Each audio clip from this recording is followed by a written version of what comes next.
She was 18 and homeless. No family, no plan, just a worn silver thimble and £10 sterling to her name. And with a fraction of that, she bought a derelict coaching hotel on the forgotten edge of Bath, a building the city had condemned. But what nobody knew was that locked away in room 12 was a secret that would not only change her life, but challenge the very foundations of the town itself. Settle in and stay close with us, and let us know in the comments where in the world you're watching from tonight. Lucy Hartley was born in the spring of 1842, the only child of a quiet clerk and his gentle wife. Their life in a small rented house in Wiltshire was modest but ordered, governed by the quiet rhythms of her father's work and her mother's housekeeping. It was a world of darned linens, polished brass, and the scent of baking bread. But Lucy's truest education came not from a governess, but from Mrs. Gable, the widowed housekeeper who had served her mother's family for 30 years.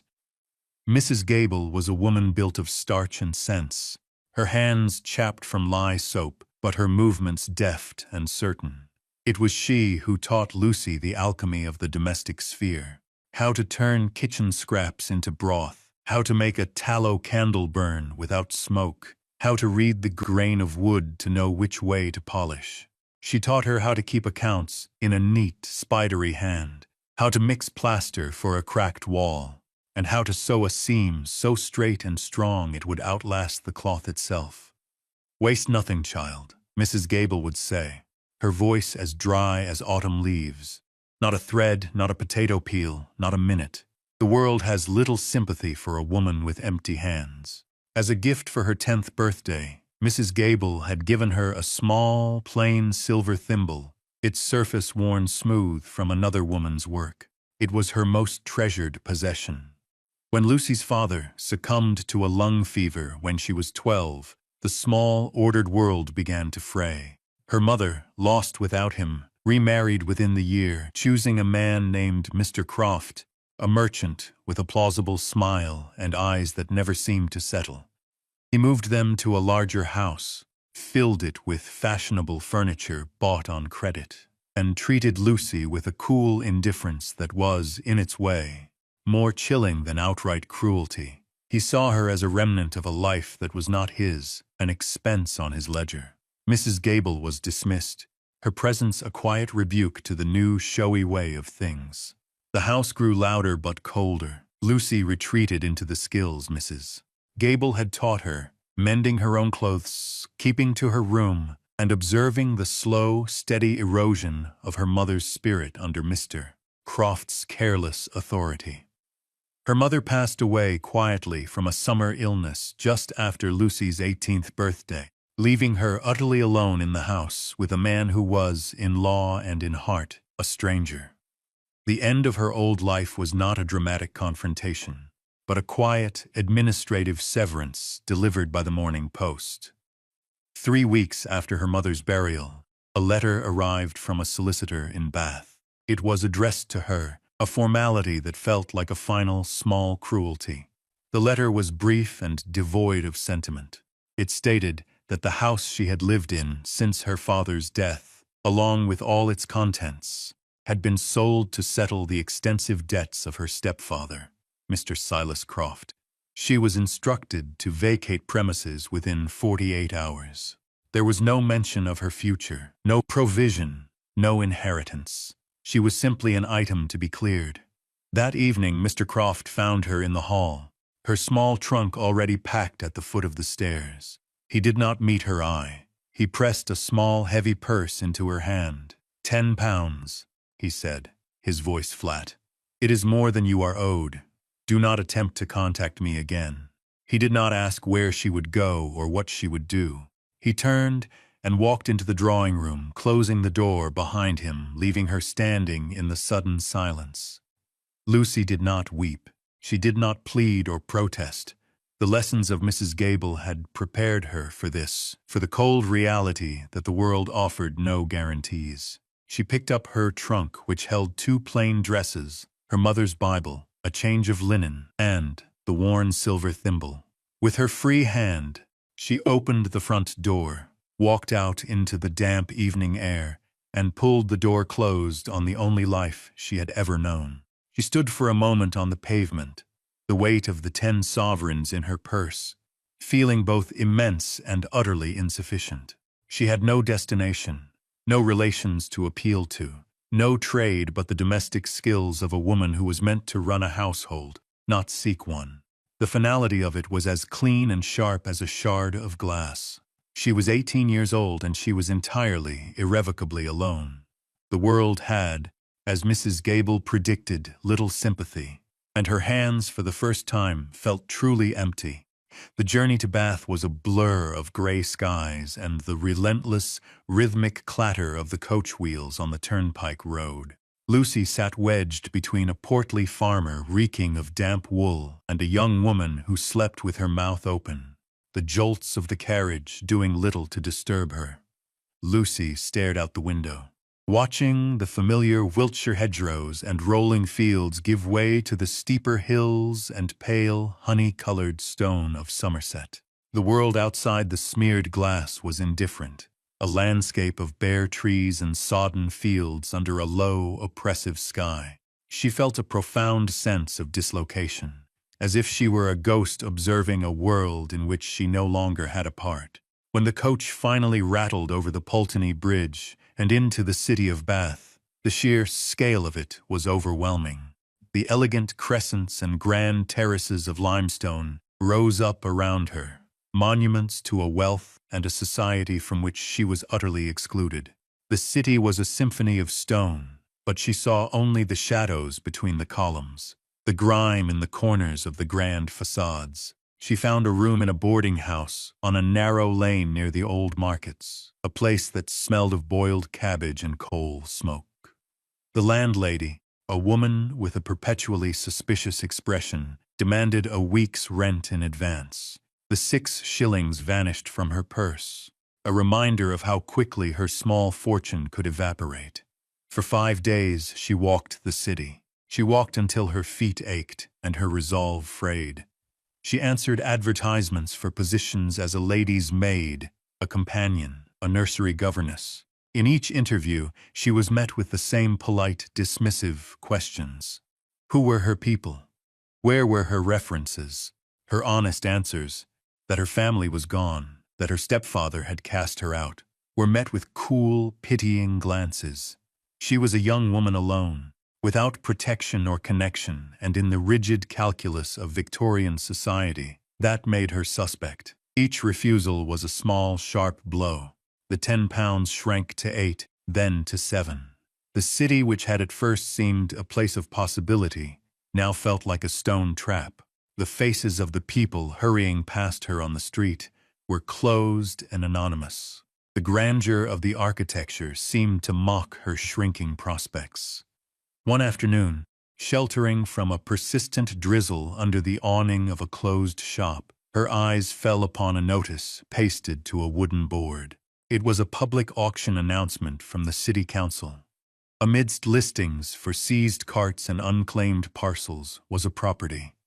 The Hart and Hound, former coaching inn, Monmouth Street, forfeited for non-payment of taxes, sold as seen. The building was described as derelict. The starting bid was a pittance, a sum meant only to cover the legal fees of the sale. An idea, desperate and illogical, began to form in her mind. It was a ruin, an abandoned shell. But a shell could be a shelter. The solicitor's office was a cramped, dusty room above a tobacconist's shop, smelling of stale pipe smoke and old paper. The solicitor himself, a Mr. Abernathy, was a small, bird-like man with ink-stained fingers who peered at Lucy over the top of his spectacles with undisguised curiosity. He seemed perplexed that anyone, let alone a young woman with no apparent means, would inquire about the Hart and Hound. "It is a wreck, miss," he said, his tone a mixture of warning and condescension. "A public nuisance. The roof is compromised, the windows are boarded, and I'm told the rot has taken hold of the main timbers. The city only wishes to be rid of the liability." He explained the terms of the sale. It was not a proper auction, but a simple disposal. The price was fixed, £2, 10 shillings. 40 shillings for the property, 10 for the title deed and transfer fees. Lucy listened patiently, her hands clasped in her lap. The sum represented a quarter of her entire worldly wealth. It was a gamble of breathtaking recklessness. "I will take it," she said, her voice quiet but firm. Mr. Abernathy blinked, then sighed, as if resigning himself to a fool's errand. He drew up the papers, his pen scratching across the parchment. Lucy counted out the coins onto his desk, 2 gold sovereigns and 10 silver shillings. The sound they made in the quiet room was both solid and terrifying. An hour later, she stood in Monmouth Street, a heavy iron key and a folded deed in her hand, staring up at her purchase.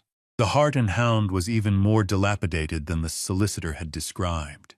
It was a 3-story building of Bath stone, but the stone was blackened with soot and streaked with green damp. The handsome archway that once welcomed coaches was choked with rubbish. Every window on the ground and first floors was covered with gray, weathered boards, giving the inn a blind, vacant expression. The sign, a painted stag and a pair of hounds, swung from a single rusty hinge, groaning with each gust of wind. The air around it was thick with the smell of decay, of wet rot and stagnant water. She fitted the huge key into the lock of the main door. It took all her strength to turn the rusted mechanism. The door groaned open into a darkness that felt solid, releasing a wave of cold, musty air. She stepped inside, her eyes slowly adjusting to the gloom. She was in what had been the tap room. A long bar stood under a shroud of cobwebs, its surface warped and peeling. Overturned benches and broken chairs lay scattered across the flagstone floor like fallen soldiers. Dust motes danced in the thin shafts of light that pierced the boarded windows. A grand staircase, its balustrade thick with grime, curved upwards into the oppressive shadows of the upper floors. Everything was still, silent, and coated in the dust of years. It was a tomb, but it was her tomb. And for the first time in weeks, she was not standing in a stranger's room or on a public street. She was home. The first week was a battle against darkness and filth. Lucy's days began at dawn and ended long after dusk, her work illuminated by a single, cheap lantern that cast long, dancing shadows on the walls. Her first task was to let in the light. Using the claw end of a hammer she'd bought for a few pence, she began prying the boards from the ground floor windows. The shriek of nails being pulled from dry wood was the first human sound the Hart and Hound had heard in years. As light and fresh air flooded the taproom for the first time in a decade, the true scale of the decay was revealed.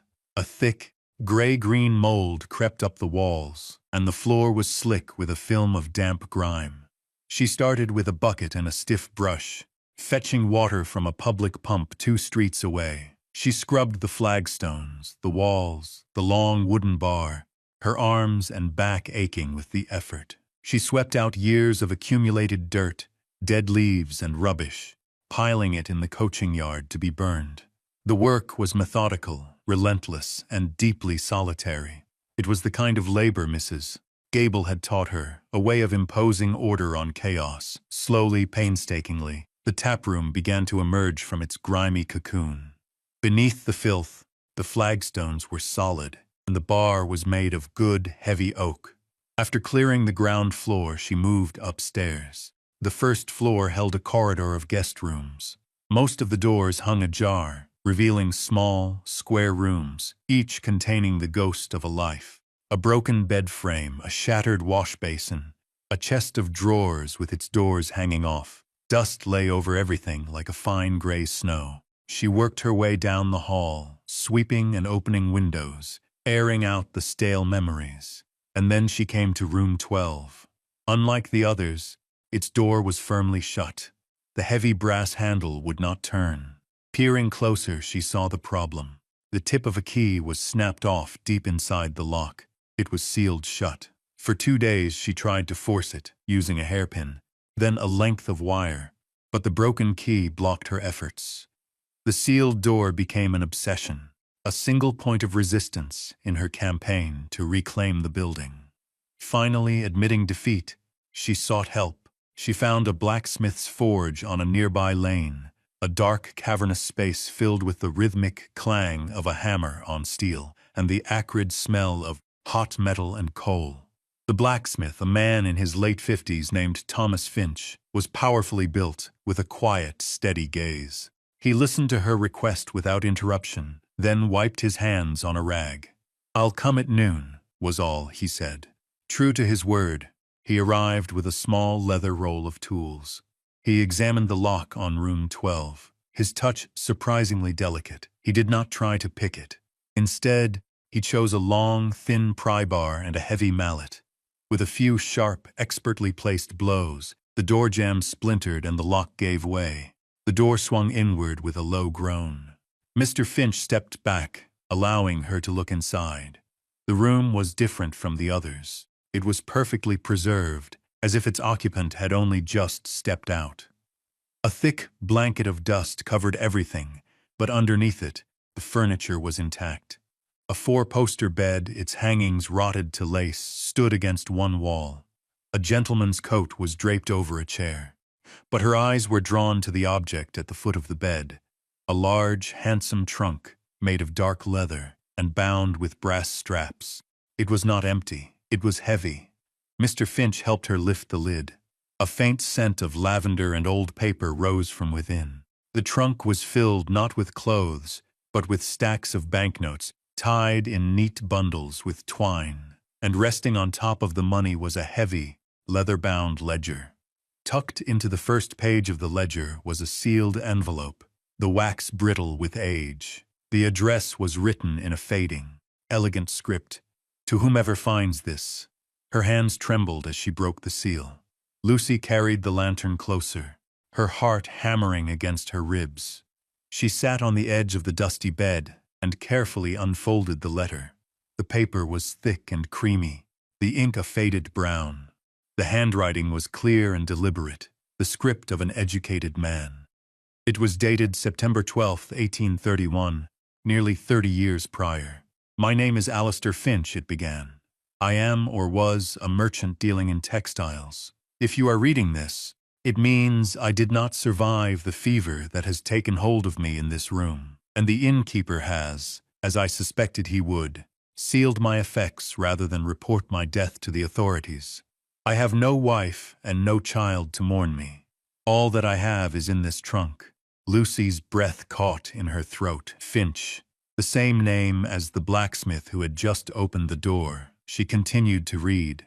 "Within this trunk are my life's savings, amounting to £1,200 in Bank of England notes. It is honest money, earned over a lifetime of travel and trade. I ask only that if you are a person of good conscience, you use it for a good purpose. Consider it a gift from a man who has no other heir but Providence. A gift." The words seemed to float in the still, dusty air, but there was more. "Also, in this trunk is my business ledger. For the past 5 years, I have recorded not only my accounts, but also my dealings with a man who has used his position to prey upon the good people of this city. His name is Magistrate Silas Croft." Lucy's blood ran cold. Croft, the same name as her stepfather. The letter went on to detail a scheme of extortion and fraud. The magistrate, using his legal authority, would place liens on small businesses and properties, claiming fabricated debts. He would then use enforcers to intimidate the owners into signing over their deeds for a fraction of their worth, growing his own wealth by preying on the vulnerable. Alistair Finch had been gathering evidence, collecting sworn, signed statements from Croft's victims, which he had transcribed and cross-referenced in the ledger. "It is all there," the letter concluded. "The names, the dates, the amounts, proof of his crimes. I had intended to deliver it to the Crown Office in London, but my time has run out. I do not know what power this ledger holds now, after so many years, perhaps none, but I could not bear to see it destroyed. Use the money to build a life. Use the book to find justice, if such a thing is still possible. May God guide your hand. A. Finch." Lucy sat in silence, the letter resting in her lap. The weight of the discovery was immense. In her hands, She held a small fortune and a stick of dynamite. The money was a miracle, a lifeline. It was the means to not just survive, but to build. The ledger was something else entirely. It was a weapon. It was a moral inheritance, a burden of knowledge left by a stranger. She looked at the name again. Silas Croft. She did not know if he was related to the man who had cast her out, but the name itself was a dark echo of her own recent history. The injustice described in the ledger felt deeply, personally familiar. She closed her eyes, her mind reeling. The first £1,000 would go to restoring the Hart and Hound. It would be her fortress, her livelihood. The remaining 200, she decided, would be set aside. A tithe to the man who had provided it all. She would find Thomas Finch, the blacksmith, and discover if he was the kin of the man who had died in this room. The ledger she would keep safe. For now, its power was too great, its implications too dangerous. Justice could wait. First, she had a hotel to rebuild. The first sovereign Lucy spent felt like a momentous act of faith. She took it to the bank, where the clerk examined the old note with suspicion, before finally exchanging it for a pile of new coins. The money felt real, solid, a tangible foundation upon which to build. Her first priority was to make the inn secure and weatherproof. She sought out the blacksmith, Thomas Finch, not just to pay him for opening the door, but with a larger purpose. She found him at his forge, the air ringing with his work. She told him about the name in the letter. His hammer stilled. "Alistair Finch was my grandfather's brother," he said, his voice low. "My great-uncle. He went traveling on business when my grandfather was just a boy and was never heard from again. The family presumed him lost at sea." Lucy explained what she had found, omitting the details of the ledger but describing the money and the letter's intent. She held out a small, heavy bag. "The letter said he had no wife or child," she said, "but he has kin, £200. It is his and so it is yours." The blacksmith stared at the bag, then at her, his expression unreadable. He did not take it. "He left it for whoever found it," he said slowly. "He intended it for you. But you can pay me for my work. All the locks, all the hinges, all the ironwork that needs miring. I'll take it out in trade." It was an offer of profound trust, an acceptance into the intricate economy of the community. From that day on, Mr. Finch became her silent partner.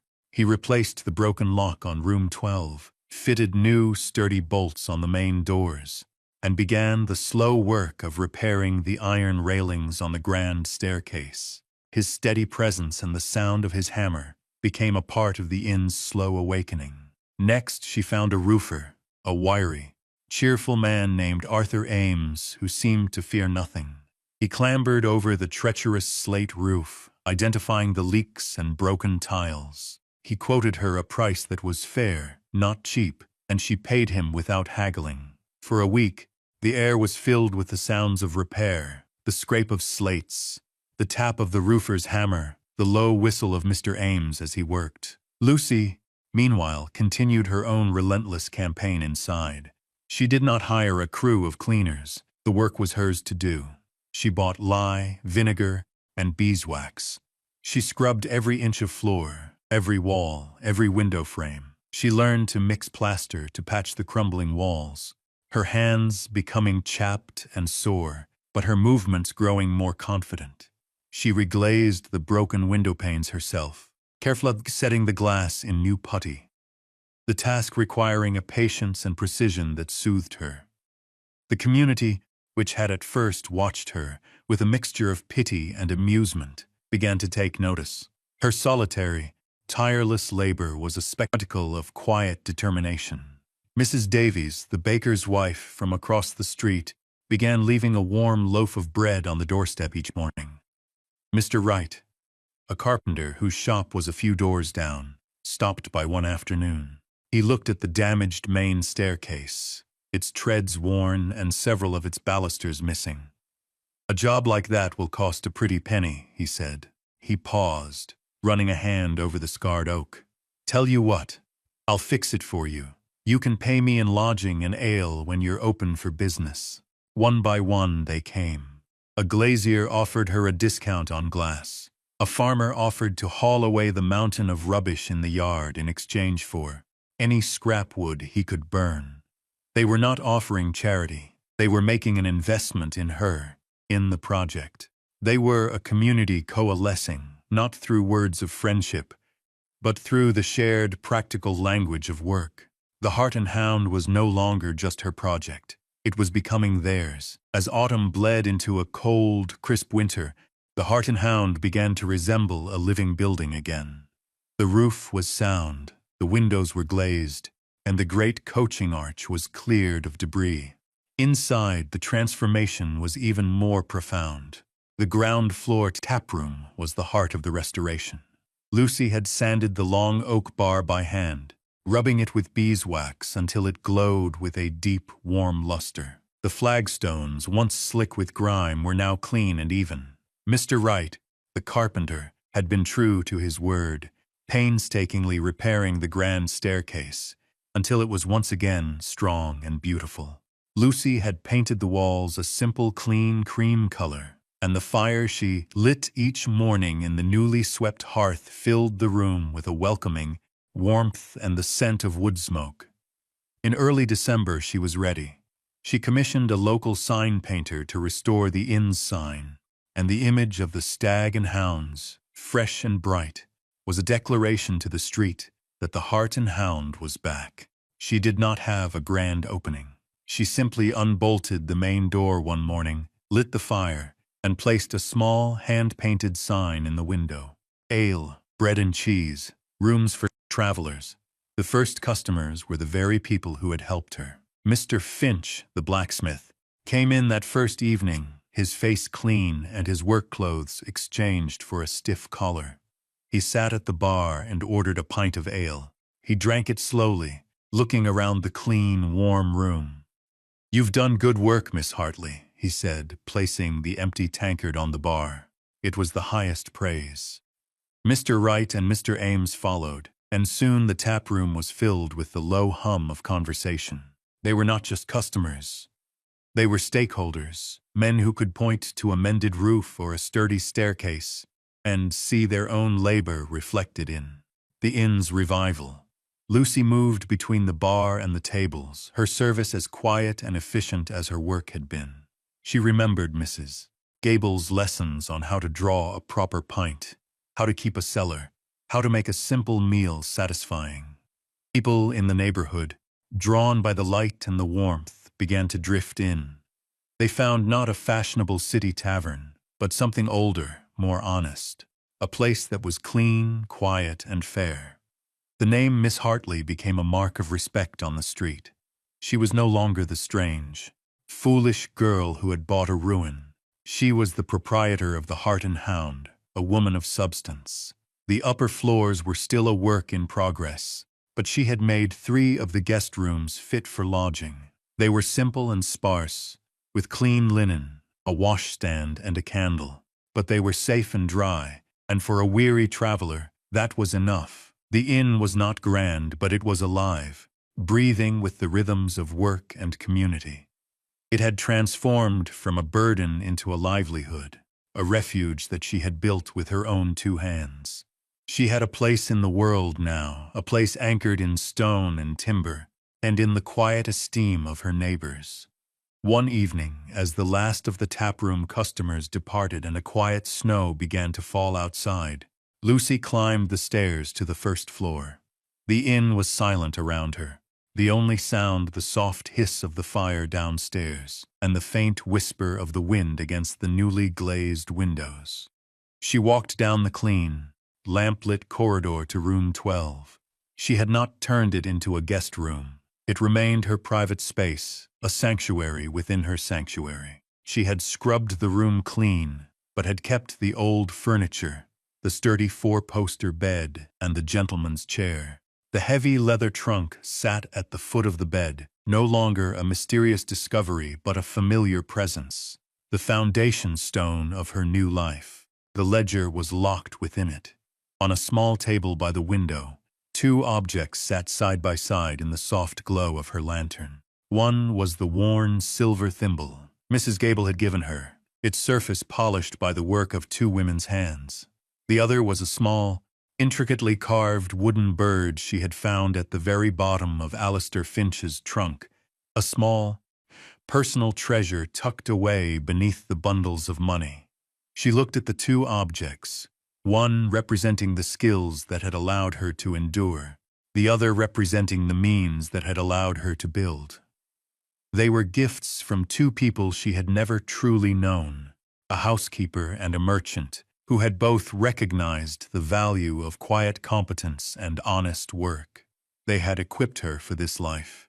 She thought of her stepfather, Silas Croft, who had cast her out with £10, and of the magistrate of the same name who had built a fortune on forged debts. The ledger in the trunk was a sleeping giant. She knew, with a certainty that had settled deep in her bones, that the time to wake it was coming. The magistrate was still a powerful man in Bath, his name still spoken with a mixture of fear and respect. But she was no longer a destitute girl. She was a property owner, a business owner, a woman with allies and a place in her community. When she chose to act, she would not be acting alone. She looked out the window at the snow blanketing Monmouth Street, softening the hard edges of the stone, making the world quiet and clean. Lucy Hartley was 18 years old and had arrived in Bath with nothing. She had spent £2 and 10 shillings on a ruin that everyone else had abandoned. It was the best money she had ever spent. The Hart and Hound was not just a building, it was proof. It was her home, her fortress, and her future, and she was at last content. We tell these stories to remember that what is abandoned is not always without value, and that quiet, steady work can be the most powerful force for change. Thank you for spending this time with us. If this story resonated with you, consider sharing it with someone who might find a little hope in it. And a question to leave you with. What is the most valuable thing you've ever found in a place that others had overlooked? We look forward to seeing you again next time.